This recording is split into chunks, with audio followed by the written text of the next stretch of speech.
মুআজ্জাজ মোহতারাম হাজিরিন, মহান রব্বুল আলমিনের দরবারে লাখো কোটি শুকরিয়া যে রব্বুল ইজ্জত আমাদেরকে বিভিন্ন ব্যস্ততা থেকে মুক্ত করে আল্লাহ জাল্লা জালালুহুর মহান হুকুম পালনার্থে পবিত্র জুমার দিনে পবিত্র জুমার মসজিদে আসার বসার কিছু বলার শোনার তৌফিক দিয়েছেন। এই জন্য অন্তরের অন্তরস্থল থেকে কালেমাতুশ শুকর আদায় করি, আলহামদুলিল্লাহ।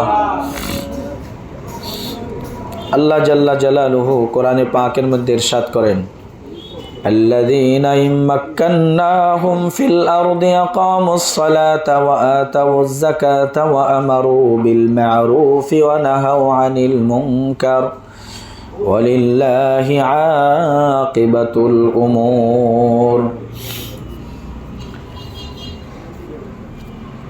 দুনিয়ার মধ্যে আল্লাহ জাল্লা জালালুহু মানুষকে আল্লাহ তাআলার প্রতিনিধি করেছেন।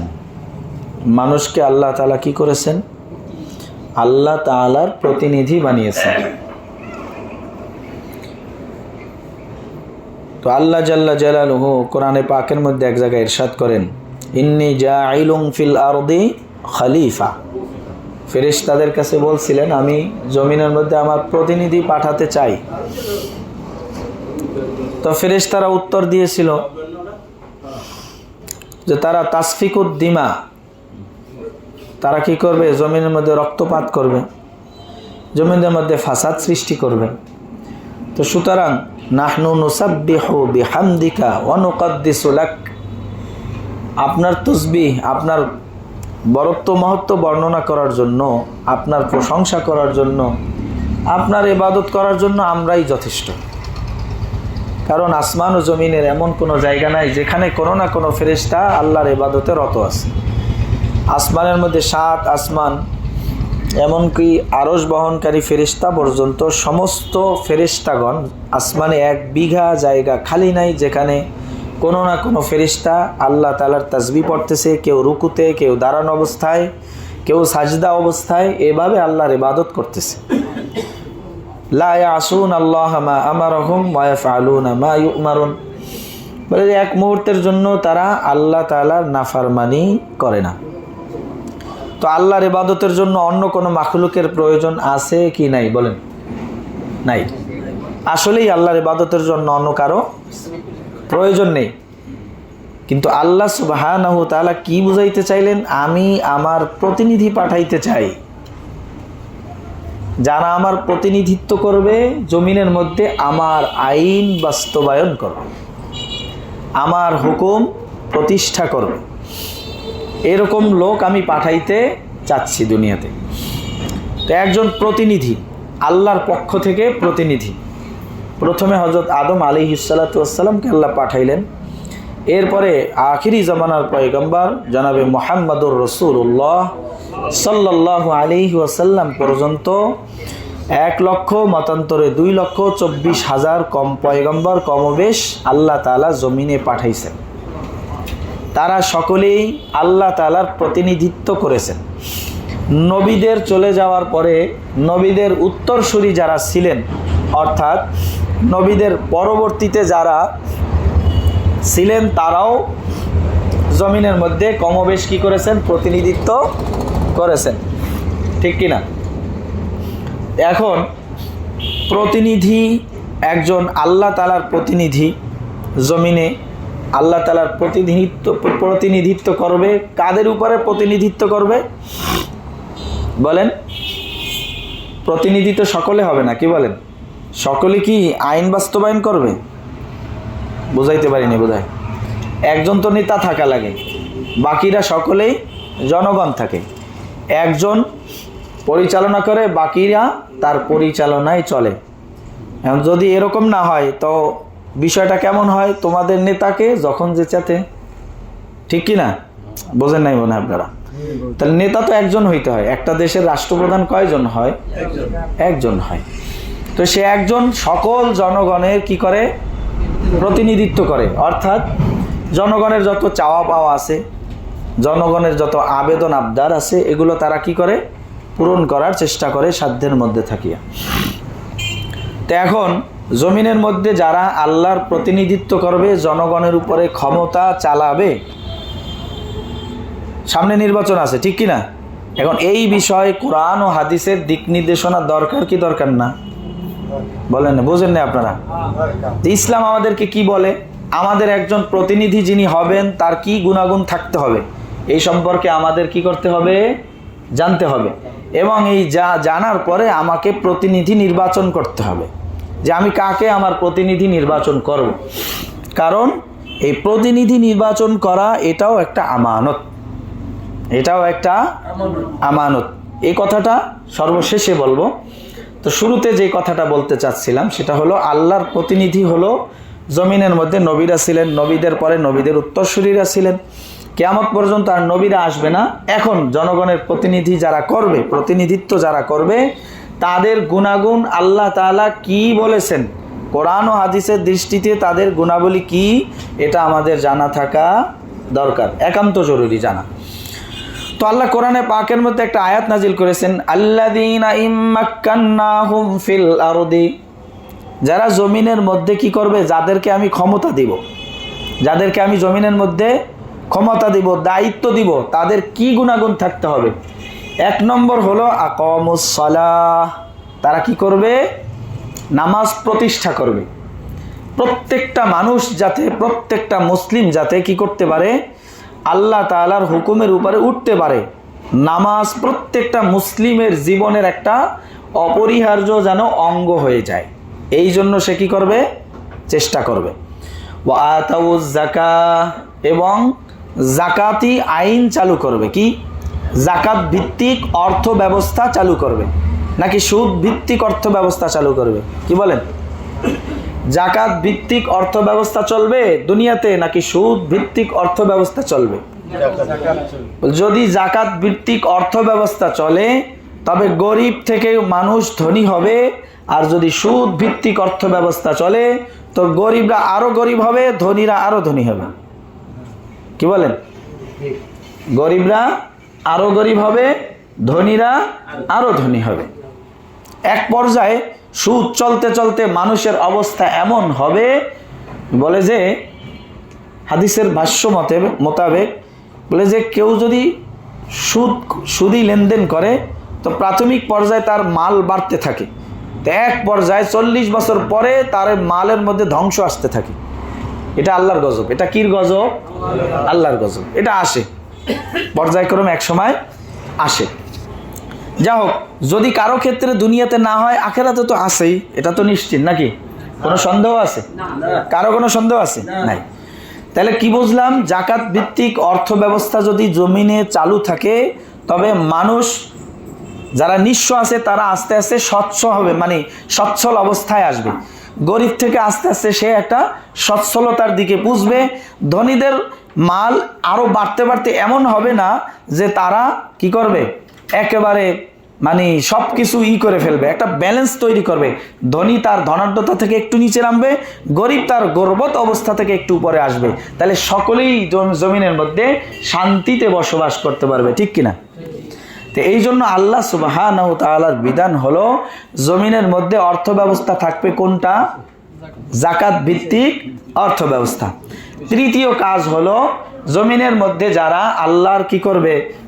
প্রতিনিধিত্ব করবে, জমিনের মধ্যে যারা নেতৃত্ব দিবে, তাদের তৃতীয় কাজ হলো কি? তারা আমারু বিল মারুফ, তারা সৎ কাজের আদেশ করবে। কি করবে? সৎ কাজের আদেশ করবে। এখন যে আমার প্রতিনিধি হচ্ছে তিনি যদি অসৎ কাজের মধ্যে লিপ্ত থাকে তাহলে সৎ কাজের আদেশ কিভাবে করবে? ঠিক কিনা? বুঝতে পারছি কিনা? আর যিনি অসৎ কাজের মধ্যে লিপ্ত সে অসৎ কাজ থেকে কিভাবে ফিরাবে? তো এই জন্য জমিনের মধ্যে যে আল্লাহর প্রতিনিধিত্ব করবে, জনগণের প্রতিনিধিত্ব করবে, তাদের জন্য একটা গুণাগুণ থাকতে হবে যে সে সৎ হবে, ন্যায়পরায়ণ হবে। কি হবে? সৎ হবে, ন্যায়পরায়ণ হবে। তো আর সে অসৎ কাজ থেকে মানুষকে ফিরাবে। তাহলে কি? নামাজ প্রতিষ্ঠা করবে, জাকাত ভিত্তিক অর্থ ব্যবস্থা চালু করবে, সৎ কাজের আদেশ করবে, নিজে সৎ থেকে অসৎ কাজ থেকে নিষেধ করবে, নিজে অসৎ না হয়ে। ঠিক কিনা? এখন প্রতিনিধি নিজেই যদি অসৎ কাজের মধ্যে লিপ্ত থাকে, তার দ্বারা অসৎ কাজ থেকে ফিরানো, সৎ কাজের আদেশ করা এটা সম্ভব নয়। তো যা হোক, কোরআন ও হাদিসের মূল যে বিষয়বস্তুগুলো রয়েছে সেগুলো থেকে পর্যালোচনা করলে একজন জনপ্রতিনিধির 10টা গুণ থাকা দরকার। কয়টা গুণ থাকা দরকার? কোরআন ও হাদিসের আলোকে একজন প্রতিনিধির, জনগণের প্রতিনিধি যিনি হবেন, তার মধ্যে 10টি গুণ থাকতে হবে। 1 নম্বর হলো সে পরকালমুখী, আখেরাতমুখী, আল্লাহমুখী হইতে হবে। তার 1 নম্বর গুণ কি? পরকালমুখী, আখেরাতমুখী, আল্লাহমুখী হইতে হবে। পরকাল আখেরাত এক কথা, পরকালমুখী, আখেরাতমুখী, আল্লাহমুখী হইতে হবে। অর্থাৎ তার ক্ষমতা যত বাড়বে সে তত বেশি আল্লাহমুখী হবে, তার ক্ষমতা যত বাড়বে তত বেশি সে আখেরাতমুখী হবে, পরকালমুখী হবে। ঠিক কি না? বলে যে এর প্রমাণ কি? আল্লাহ তাআলা কোরআনে পাকের মধ্যে সূরা আম্বিয়ার মধ্যে আয়াত নাজিল করেছেন, ওয়ালি সুলাইমানার রিহা আসিফাতান তাজরি বিআমরিহি ইলাল আরদিল্লাতি বারাকনা ফিহা। এই আয়াতের মধ্যে আল্লাহ সুবহানাহু ওয়া তাআলা কি বলেছেন? বলে সুলাইমানকে আমি রাজত্ব দিয়েছি। সুলাইমানকে আমি কি করেছি? রাজত্ব দিয়েছি, জনগণের প্রতিনিধি বানিয়েছি। তার রাজত্ব কেমন ছিল? বাতাস তার অনুগত ছিল, যেই বাতাসকে কেউ বাধ্য করতে পারে না। বাতাস কি কারো নিয়ন্ত্রণে? আল্লাহ তাআলার নিয়ন্ত্রণ ছাড়া দুনিয়ার কারো নিয়ন্ত্রণে বাতাস চলে? চলে না। তো বলে বাতাস কার হুকুম মানে? একমাত্র আল্লাহর হুকুম মানে। আল্লাহ সুবহানাহু ওয়া তাআলা এই অবাধ্য বাতাসকে, যে শুধু আল্লাহর হুকুম ছাড়া কারো বাধ্য না, এই অবাধ্য বাতাসকে আল্লাহ সুবহানাহু ওয়া তাআলা হযরত সুলাইমান আলাইহিস সালামের কি করে দিয়েছেন? বাধ্যগত, অনুগত করে দিয়েছেন। সুলাইমান আলাইহিস সালাতু ওয়াস সালাম কোথাও যাওয়ার যদি ইচ্ছা করতেন, তখন তার সিংহাসনকে বাতাস মুহূর্তের মধ্যে, অর্থাৎ প্রতি সেকেন্ডে 480 মাইল বেগে নিয়ে যেত। 1 সেকেন্ডে কত মাইল? প্রতি সেকেন্ডে 1 মুহূর্ত, মানে 1 পলককে 1 মুহূর্ত বলা হয়। বলে যে 1 মুহূর্তের মধ্যে সে 480 মাইল দূরত্বে নিয়ে যাইত। অর্থাৎ হাদিস কিতাবের মধ্যে আসে 1 মাইল 1 মাসের দূরত্ব পর্যন্ত 1 মুহূর্তে যাইত। 1 মাসের দূরত্ব। তাহলে আরবি হিসাবে, শরীয়তের বিধান হিসাবে একজন মানুষ দৈনিক সকাল থেকে দ্বিপ্রহরের আগ পর্যন্ত 16 মাইল যাইতে পারে। কয় মাইল যাইতে পারে? বোঝেন নাই কথা? বলেছে না সফরের দূরত্ব 48 মাইল বলছে না? একদিন 3 দিনের দূরত্বকে সফরের দূরত্ব বলা হয়। একদিনের দূরত্ব তাহলে কয় মাইল হয়? 16 মাইল। 3 মাইল 3 দিনের দূরত্ব 48 মাইল। 1 মাসের দূরত্ব কত হয়? 3 16 48, 480 মাইল। 1 মুহূর্তের মধ্যে সুলাইমান আলাইহিস সালামের সিংহাসন তার সভাসদ সহ তার গন্তব্যে পৌঁছাই দিতেন 480 মাইল বেগে। 1 মুহূর্তের মধ্যে সেখানে নিয়ে যাইতেন। আল্লাহ সুবহানাহু ওয়া তাআলা কি বলতেছেন? ওয়ালি সুলাইমানার রিহা, সুলাইমানের জন্য বাতাসকে আমি অনুগত করে দিয়েছি। তাজরি বিআমরিহি, সে তাকে নিয়ে চলতো, ইলাল আরদিল্লাতি বারাকনা ফিহা। বলে যে ওই রকম জমিনে যেখানে সে যাইতে চাইতো, যেখানের জন্য আমি তার জন্য বরকত নাজিল করেছি। বলে যে বারাকনা ফিহা, সেই জমিনের মধ্যে মুহূর্তে তাকে নিয়ে যেত। তো হযরত সুলাইমান আলাইহিস সালাতু ওয়াস সালামকে আল্লাহ তাআলা রাজত্ব দিয়েছেন। আল্লাহ অপর আয়াতের মধ্যে সূরা রাদের 30 নম্বর আয়াতে বলেন, ওয়া ওয়াহাবনা লি দাউদা সুলাইমান নি'মাল আবদু ইন্নাহু আওয়াব। বলে যে হযরত সুলাইমান আলাইহিস সালাতু ওয়াস সালামকে আল্লাহ তাআলা একটা সন্তান দিয়েছেন, যার নাম ছিল কি? দাউদ আলাইহিস সালামকে আল্লাহ তাআলা একটা সন্তান দিয়েছেন। সেই সন্তানের নাম কি ছিল? সুলাইমান। নি'মাল আবদু, আল্লাহ প্রশংসা করতেছে, অনেক ভালো একজন আমার বান্দা, অনেক ভালো উত্তম একজন আমার বান্দা। নি'মাল আবদু ইন্নাহু আওয়াব। আর সে কেমন ছিল? সে আল্লাহর দিকে বেশি অভিমুখী ছিল। তাহলে একজন রাষ্ট্রপ্রধান, একজন জনপ্রতিনিধি, তার প্রথম গুণ কি থাকবে? সে যত বড় ক্ষমতার মালিক হবে অত বেশি সে আল্লাহমুখী হবে। যত বেশি আল্লাহর সে ক্ষমতার মালিক হবে তত বেশি কি হবে? সে আল্লাহমুখী হবে। তো আল্লাহ সুবহানাহু ওয়া তাআলা কোরআনে পাকের মধ্যে কি বলেছেন? সুলাইমান আলাইহিস সালাতু ওয়াস সালাম আল্লাহমুখী কেমন ছিলেন, তার রাজত্বটা কেমন ছিল? এক তো হলো বলে বাতাসের উপরে তার ক্ষমতা ছিল। আর কি ছিল? বলে যে তিনি একবার তার সিংহাসন সহ যাচ্ছিলেন, তো কোনো এক জায়গায় অবতরণ করছেন, তার সৈন্যবাহিনী সহ তিনি যাচ্ছিলেন। তো এই অবস্থায় একজন পিঁপড়ার রানী সে পিঁপড়ার দলকে ডাক দিয়ে বলতেছে, ক্বালাত নামলাতুই ইয়া আইয়াদখুলুন নামলু উদখুলু মাসাকিনাকুম। বলে যে পিঁপড়ার রানী তার জনগণকে বলতেছে, বলে যে তার অনুগত যারা পিঁপড়ারা হয়েছে তাদেরকে বলতেছে, হে পিঁপড়ার দলেরা, তোমরা সকলেই তোমাদের গর্তে ঢুকে যাও। লা ইয়াহতিমান্নাকুম সুলাইমান ওয়া জুনুদুহু ওয়া হুম লা ইয়াশউরুন। বলে যে সুলাইমান এবং তার বাহিনী তারা যেভাবে যাচ্ছে, তোমরা যদি তোমাদের এই হালতে থাকো তাহলে তাদের অজান্তেই তোমরা সবাই মারা পড়বে। তাদের তো ধারণা থাকবে না যে তোমরা পায়ের তলে পড়তেছো কি পড়তেছো না। আল্লাহ সুবহানাহু ওয়া তাআলা এই পিঁপড়ার রানীর এই কথা সুলাইমানের কান পর্যন্ত পৌঁছেই দিয়েছেন। সুলাইমান আলাইহিস সালাতু ওয়াস সালাম সকলের ভাষা বুঝতেন, কোনো প্রতীকী ভাষা না, সরাসরি ভাষা। এই যোগ্যতা আল্লাহ হযরত সুলাইমান আলাইহিস সালামকে দিয়েছিলেন। তিনি মানুষের ভাষা বুঝতেন, জিনের ভাষা বুঝতেন, পাখির ভাষা বুঝতেন, প্রাণীদের ভাষা বুঝতেন, কীটপতঙ্গের ভাষা বুঝতেন, মাছের ভাষা বুঝতেন। সকলের উপরে তার ভাষা বোঝার যোগ্যতা ছিল। আল্লাহ সুবহানাহু ওয়া তাআলা বলে যে হুজুর হযরত সুলাইমান আলাইহিস সালাম এই কথা শোনার সাথে সাথে কি করছেন, ফাতাবাসসামা দাহিকাম মিন কওলিহা, তিনি একটু মুস্কি হাসি দিলেন। বলে যে দেখো জনগণের জন্য কি ফিকির, আর কেমন কথাটা বললেন। দেখেন দেখেন কারোর উপরে কি করে নাই, দোষারোপ করে নাই। বলে যে তাদের অজান্তেই কি হয়ে যাইতো, তোমাদের একবারে জীবন শেষ হয়ে যাবে, তারা তো জানবে না, তোমরা ছোট প্রাণী দেখবে না, সুতরাং নিজেদের আত্মরক্ষা তোমরা করো। তখন হযরত সুলাইমান আলাইহিস সালাতু ওয়াস সালাম বলে যে এত বড় রাজত্ব ওনার, কিন্তু উনি কি উত্তর দিলেন, ক্বালা রাব্বি আউযি'নি আন আশকুরা নি'মাতাকাল্লাতী আন'আমতা আলাইয়া। বলতেছে হে আমার রব, এই ক্ষমতা আপনি আমাকে দিয়েছেন, এই ক্ষমতা আপনি আমাকে দিয়েছেন, সকলের উপর আমার রাজত্ব চলে, সকলের ভাষা আমি বুঝি। বলে যে একটা ছোট্ট প্রাণী সে তার কওমের জন্য ফিকির করতেছে, এই কথা আমার কান পর্যন্ত আসছে। বলে যে বলতেছে এই যে আপনি যে আমাকে এই ক্ষমতা দিলেন, এটা আপনার দেওয়া নিয়ামত, আমাকে তৌফিক দেন আমি এই নিয়ামতের শুকরিয়া আদায় করতে পারি। তাহলে একজন রাষ্ট্রপ্রধান বা একজন জনপ্রতিনিধি তার এক নম্বর গুণ, সে যত বেশি ক্ষমতাওয়ালা হবে তত বেশি সে কি হবে, আল্লাহমুখী হবে। বলে যে 2 নম্বর গুণ হলো ইনসাফ প্রতিষ্ঠা করবে। একজন জনপ্রতিনিধির 2 নম্বর গুণ কি, সে জনগণের মধ্যে ইনসাফ প্রতিষ্ঠা করবে। বলে যে সূরা রদের 26 নম্বর আয়াতে আল্লাহ সুবহানাহু ওয়া তাআলা কি বলেন, ইয়া দাউদু ইন্না জাআলনাকা খলিফাতান ফিল আরদি ফাহকুম বাইনান নাসি বিল হক। বলে যে হে দাউদ, আমি তোমাকে জমিনের মধ্যে আমার খলিফা বানিয়েছি। ইন্না জাআলনাকা খলিফাতান ফিল আরদি, বলে যে আমি আপনাকে কি করেছি, জমিনের মধ্যে আমার প্রতিনিধি বানিয়েছি। ফাহকুম বাইনান নাস, তোমার কাজ হবে মানুষের মধ্যে ফয়সালা করবে, বিচার করবে, বিল হক, ইনসাফের সাথে, হকের সাথে। কিসের সাথে, ইনসাফের সাথে, ন্যায়ের সাথে তুমি কি করবে, বিচার কার্য পরিচালনা করবে।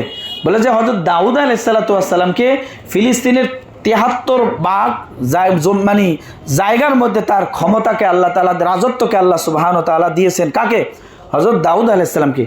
বনি ইসরাইলরা প্রায়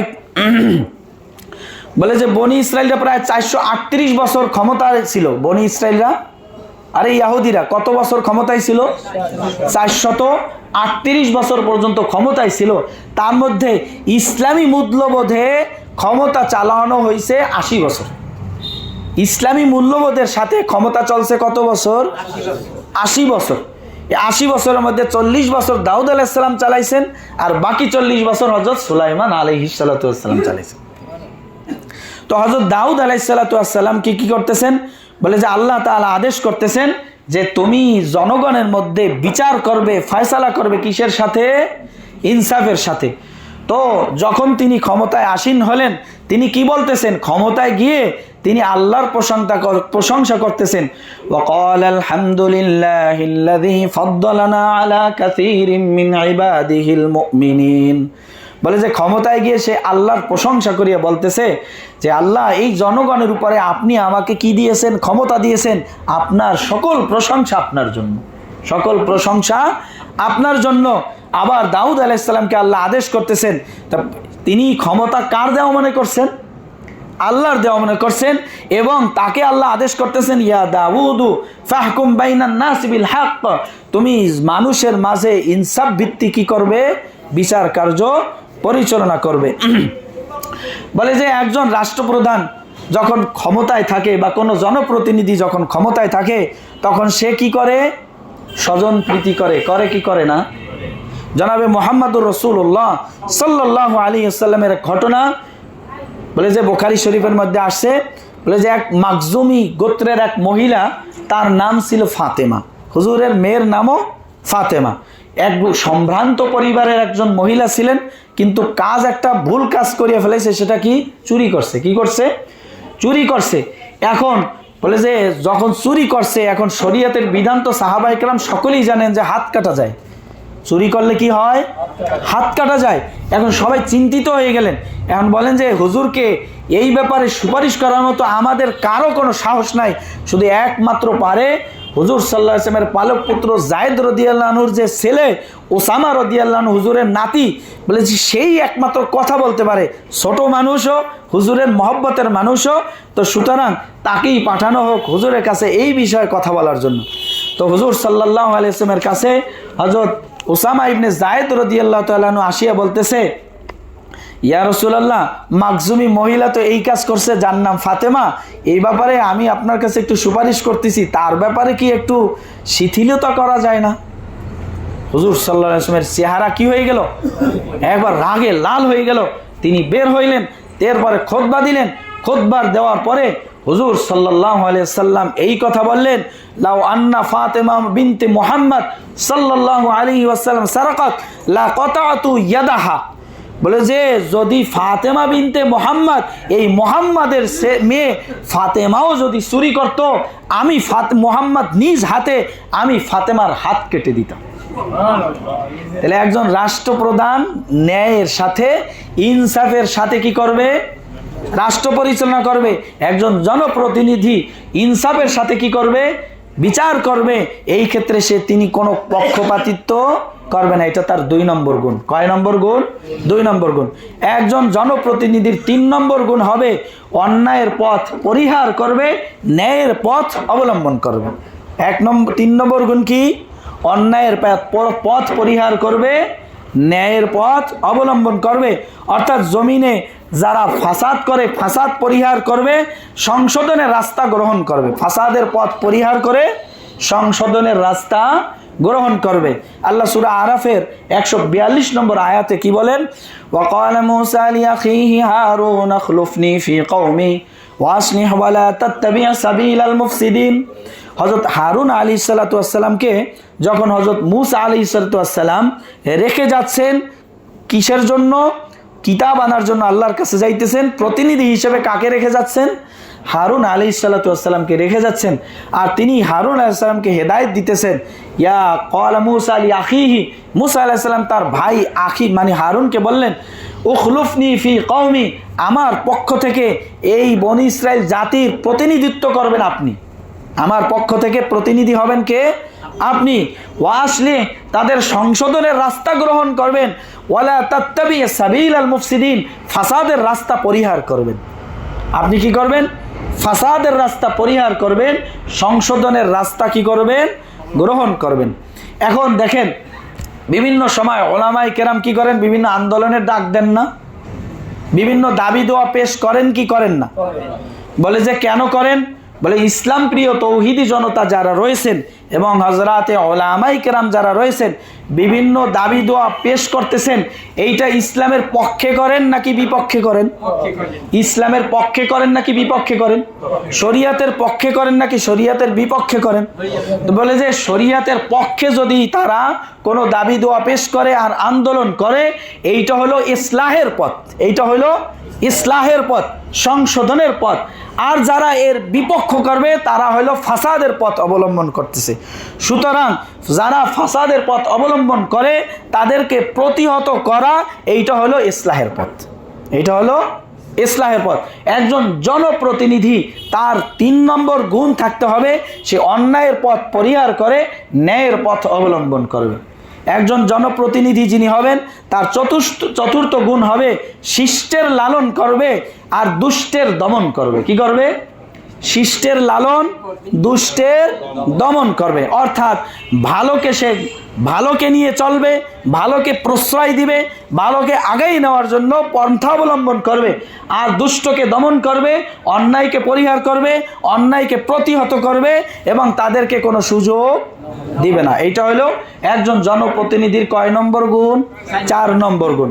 আল্লাহ সুবহানাহু ওয়া তাআলা বলে যে সূরা কাহফের 83 থেকে 91 নম্বর আয়াতের মধ্যে বাদশাহ জুলকারনাইন বাদশার ঘটনা বর্ণনা করেছেন। কোন বাদশার ঘটনা? বাদশাহ জুলকারনাইন এর ঘটনা বর্ণনা করেছেন। ওইখানে বাদশাহ জুলকারনাইন তিনি করলেন তার সফরের মধ্যে একটা সফর হয়েছে পশ্চিম দিগন্তে। কোন দিগন্তে? একেবারে পশ্চিম দিগন্তে, যেখানের পরে আর কোনো বসতি নাই, যেখানে পরে আর কোনো আবাদি নাই, ওইখানে তিনি গেলেন। ওখানে যাওয়ার পরে তিনি এক কওমকে পাইলেন যারা কি করতেছে? অন্যায় কাজে লিপ্ত। যারা কি কাজে লিপ্ত? অন্যায় কাজে লিপ্ত। আল্লাহ সুবহানাহু ওয়া তাআলা হযরত বাদশাহ জুলকারনাইনকে আদেশ করলেন, বলে যে তাদের ব্যাপারে তুমি 2টা পথ অবলম্বন করতে পারো। হয় তাদেরকে শাস্তি দিতে পারো, অথবা তাদের ব্যাপারে কোনো ভালো পন্থা অবলম্বন করতে পারো। আল্লাহর নবী আল্লাহ তাআলার প্রতিনিধি বাদশাহ জুলকারনাইন, যাকে আমরা সিকান্দার বাদশাহ হিসেবেও জানি, বলে আল্লাহ তাআলা তাকে কয়টা অপশন দিলেন? 2টা অপশন দিলেন। হয় তাদেরকে শাস্তি দিবে অন্যায়ের কারণে, নতুবা তাদের জন্য ভালো কোনো পন্থা অবলম্বন করবেন।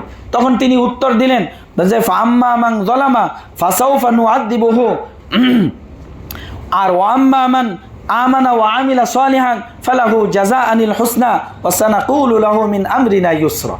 বলে যে এই কওমের মধ্যে যারা জালেম হবে তাদেরকে আমি শায়েস্তা করব। যারা জালেম আছে তাদেরকে আমি কি করব? শায়েস্তা করব। আর যারা ঈমান আনবে, আমার কথা মেনে নিবে এবং ভালো কাজের মধ্যে লিপ্ত হবে, তাদের ব্যাপারে আমি উত্তম বদলার ব্যবস্থা করব। তাদের জন্য সংশোধনের ব্যবস্থা আমি করে দিব। এই কথা আল্লাহ সুবহানাহু ওয়া তাআলা বলে যে কোরআনে পাকে কি বুঝেই দিয়েছেন? অর্থাৎ বলে যে যিনি জনপ্রতিনিধি হবে তিনি কি করবে? দুষ্টের দমন করবে আর কি বলবে? শিষ্টের লালন করবে। ভালোকে লালন করবে, আগাই নিবে, তাকে উৎসাহ দিবে, সামনে আগাই দিবে। আর যারা দুষ্ট আছে তাদেরকে কি করবে? দমন করবে। একজন জনপ্রতিনিধির 5ম গুণ হবে জনগণের জন্য নিজেকে অকাতরে বিলিয়ে দিতে হবে। 5ম গুণ কি? জনগণের জন্য নিজেকে কি করতে হবে? অকাতরে বিলিয়ে দিতে হবে, যেটা সূরা কাহফের 93 থেকে 97 নম্বর আয়াতে আল্লাহ সুবহানাহু ওয়া তাআলা বুঝিয়েছেন, বলেছেন, ঘটনা বর্ণনা করেছেন। অর্থাৎ তিনি পশ্চিম দিগন্ত থেকে সফর করার পরে পূর্ব দিগন্তে সফর করেছে, এরপরে অন্য একটা জায়গায় সফর করেছেন। সেই জায়গাটা স্পষ্টভাবে আল্লাহ তাআলা বলেন নাই, কিন্তু মুফাসসিরিনে কেরাম বলতেছেন সেই জায়গাটা হলো উত্তর দিগন্তের মধ্যে, রাশিয়ার কোনো এক জায়গার মধ্যে, রাশিয়ার দিকে ওই এলাকার মধ্যে কোনো এক জায়গায় গেলেন। তো সেখানের জনগণের ভাষা হযরত বাদশাহ জুলকারনাইন তিনি বুঝতেন না।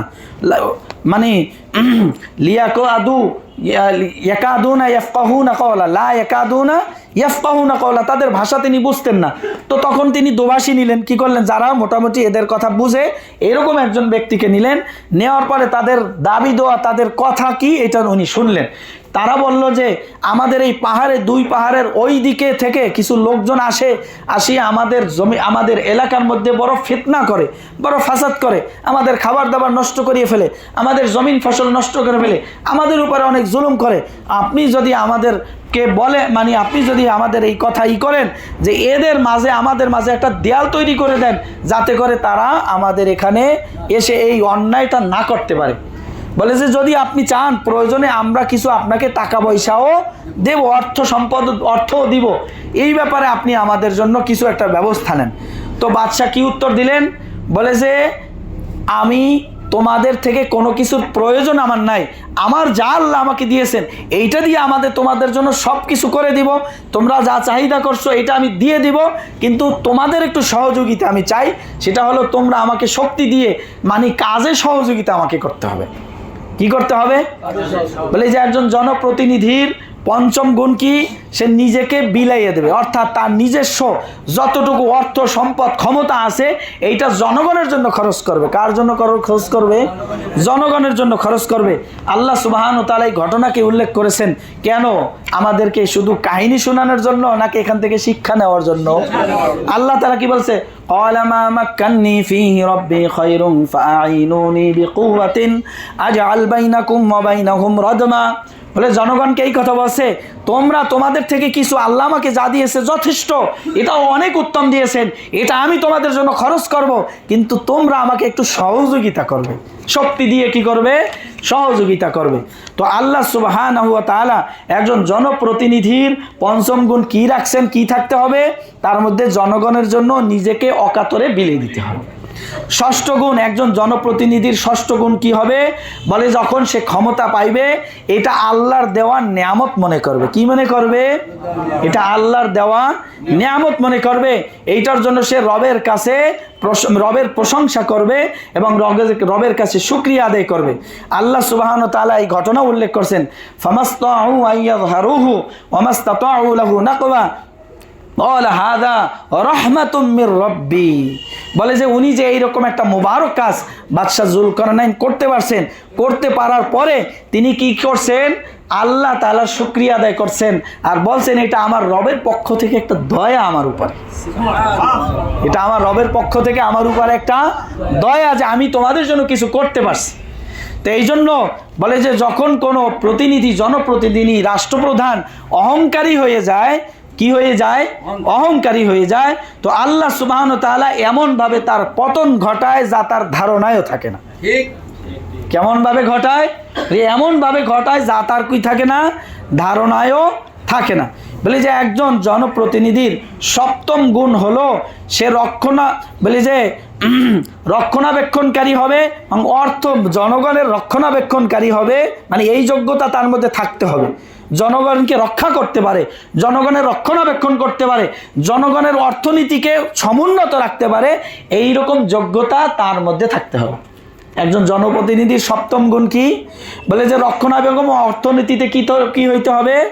পারদর্শী হইতে হবে।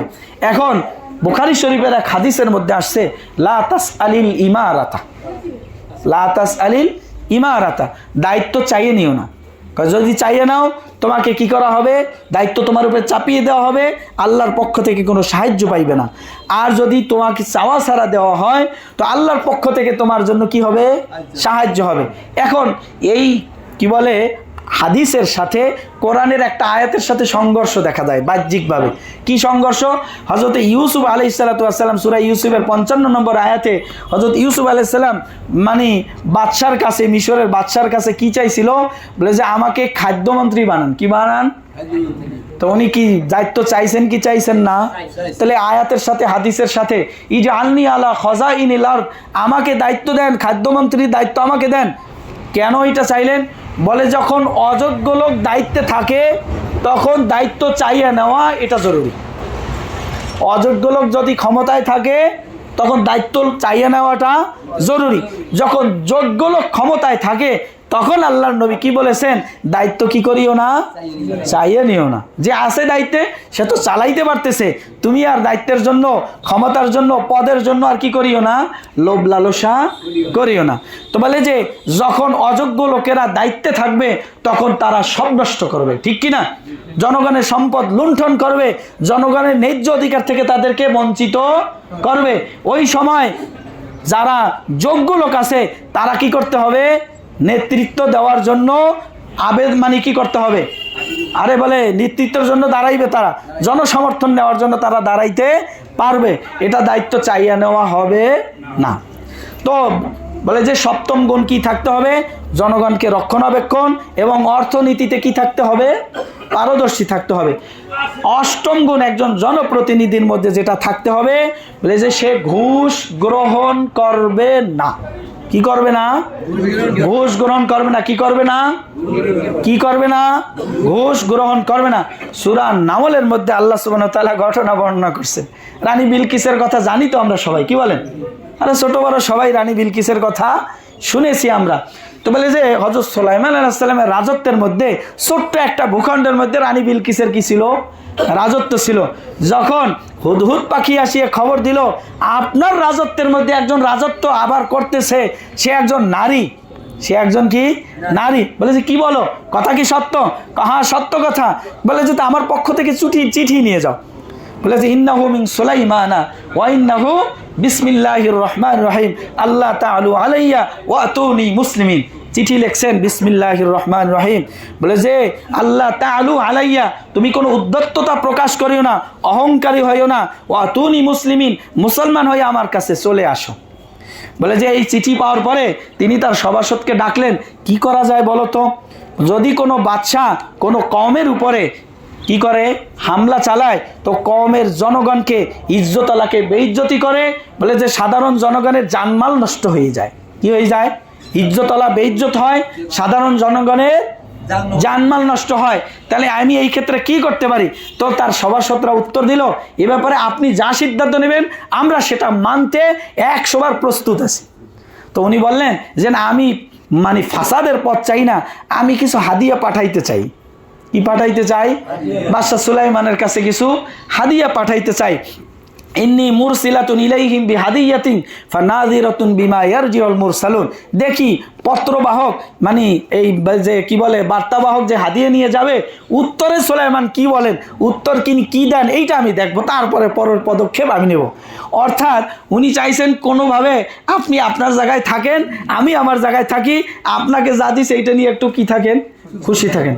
আমরা করি না এরকম যে স্যার কি আমার ব্যাপারটা একটু দেখেন, এটা কি হাদিয়া নাকি ঘুষ? এটা আল্লাহ কোরআনে বলছেন। বলে যে আরাম, বলে যে আমার ব্যাপারটা একটু আপনি দেখেন, আপনার ক্ষমতা আপনি থাকেন, আমার জায়গায় আমি থাকি, আমারটা একটু দেখিয়ে রাখেন, ঠিক কিনা? এইটাকে ঘুষ। তখন হযরত সুলাইমান আলাইহিস সালাম কি বলছেন? বলে যে তাকে যা দিয়েছে তার থেকে আল্লাহ আমাকে আরো অনেক বেশি দিয়েছেন, এইটা আমার প্রয়োজন নাই। বলে সে যদি স্বেচ্ছায় আসতে না চায়, তার সিংহাসন সহ নিয়ে আসবো। কি করবো? সিংহাসন সহ নিয়ে আসবো। একজন জনপ্রতিনিধির বলে যে 8 নম্বর গুণ কি থাকবে? সে ঘুষ গ্রহণ করবে না, ঘুষ গ্রহণ করিয়া কোনো পক্ষপাতিত্ব করবে না। বলে যে তুমি আমাকে হাজী সাহেব বলো, আমিও তোমাকে হাজী সাহেব বলি, দুইজনাই টাকা পয়সা খরচ ছাড়া হাজী সাহেব হয়ে যাবে, ঠিক কিনা? যে এরকম ম্যানেজ করার সুযোগ ইসলামে নাই। বলে যে একজন জনপ্রতিনিধির 9 নম্বর গুণ থাকতে হবে, সে আমানতদার হবে। কি হবে? আমানতদার হবে। ইন্নাল্লাহা ইয়া'মুরুকুম আন তুআদ্দুল আমানাতি ইলা আহলিহা। আল্লাহ সুবহানাহু ওয়া তাআলা আদেশ করেছেন, বলে যে আমানতের রক্ষা তোমাদের করা ফরজ, তোমাদের করতে হবে। বলে যে যখন কোনো, বলে যে বুখারী শরীফের মধ্যে হাদিস আসছে, যখন কোনো অযোগ্য লোককে কি করা হয়, ক্ষমতার আসনে বসানো হয়, বলে যে নেতৃত্বের আসনে বসানো হয়, ফান্তাদিরি সাআতা, তখন কিয়ামতের অপেক্ষা করো, দুনিয়া ধ্বংসের কি করো? অপেক্ষা করো।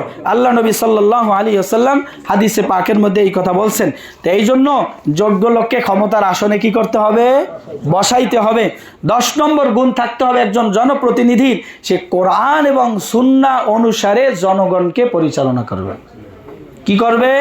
কোরআন এবং সুন্নাহ অনুসারে জনগণকে পরিচালনা করবে। আল্লাহ সুবহানাহু ওয়া তাআলা কোরআনে বলেন, ইন্না আনজালনা ইলাইকাল কিতাবা বিল হাক্কি, আপনার কাছে হক একটা কিতাব পাঠিয়েছি। বলে যে আফাবিল জাহিলিয়াতি ইয়াবগুন ওয়া মান আহসানু মিনাল্লাহি হুকমা, বলে যে আল্লাহ তাআলার থেকে বড় হুকুমদাতা আর কে হতে পারে? আল্লাহ তাআলা কি বলেন? ওমান লাম ইয়াহকুম বিমা আনজালাল্লাহু ফাউলাইকা হুমুয যালিমুন ফাউলাইকা হুমুল ফাসিকুন ফাউলাইকা হুমুল কাফিরুন। আল্লাহ কাফের বলছেন, আল্লাহর আইন অনুসারে যে ফয়সালা করবে না, সে কাফের, সে ফাসিক, সে জালিম। কি বলছেন?